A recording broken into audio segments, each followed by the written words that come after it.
Un sujet de première année de baccalauréat cette année a beaucoup fait parler de lui et pour cause, il interroge les élèves, c'est-à-dire une partie de la jeunesse de ce pays, sur le rôle de la femme et la répartition des tâches naturelles dans le couple.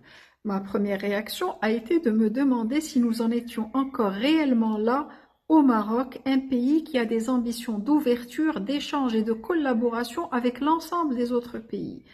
Je me suis ensuite dit qu'il fallait être aveugle pour ignorer la réalité des faits. Les femmes ne sont pas une minorité. Elles représentent 50% des forces vives de ce pays et elles produisent 100% de l'humanité entière. Peut-on prétendre au développement avec 50% de notre effectif? Peut-on prétendre retenir les cerveaux en déséquilibrant leur mode de fonctionnement? C'est que le principe féminin est à la base de tout, oui, à la base de la création et de la créature. Sachez donc que l'homme et la femme ont le même statut ontologique et la même valeur auprès de leur créateur, et que ceux qui cherchent dans le Coran les preuves de la supériorité d'un groupe de personnes sur un autre groupe manquent de discernement et de foi.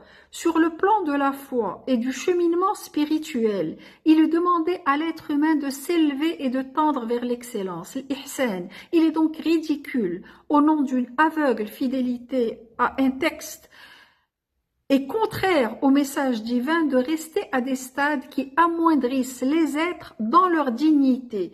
Sinon, cela revient à rester esclave de l'histoire et à occulter l'appel de l'esprit auquel nous prétendons être fidèles. C'est du rafistolage, c'est de la misogynie attentatoire aux libertés fondamentales et aux réalités de la création.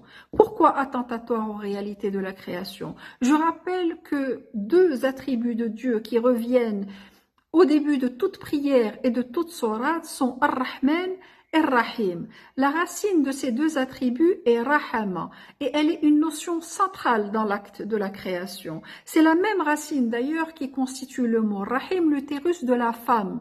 La matrice créatrice, un endroit dilatable où est déposée la semence pour engendrer le processus de création. D'où l'idée d'un amour divin expansif de germination et de protection. Rahman est le protecteur, le nourricier, et ce sont des qualités du principe féminin. Quant à Rahim, il restaure l'âme, pardonne et sauve du désespoir. Aussi cet attribut peut également qualifier un être humain, alors que Rahman est réservé à Dieu. La création a donc autant besoin du principe masculin que du principe féminin pour être manifestée, dixit Dieu. Aussi, toute référence à un hadith ravaudé et attentatoire à cette vérité est nulle et non avenue.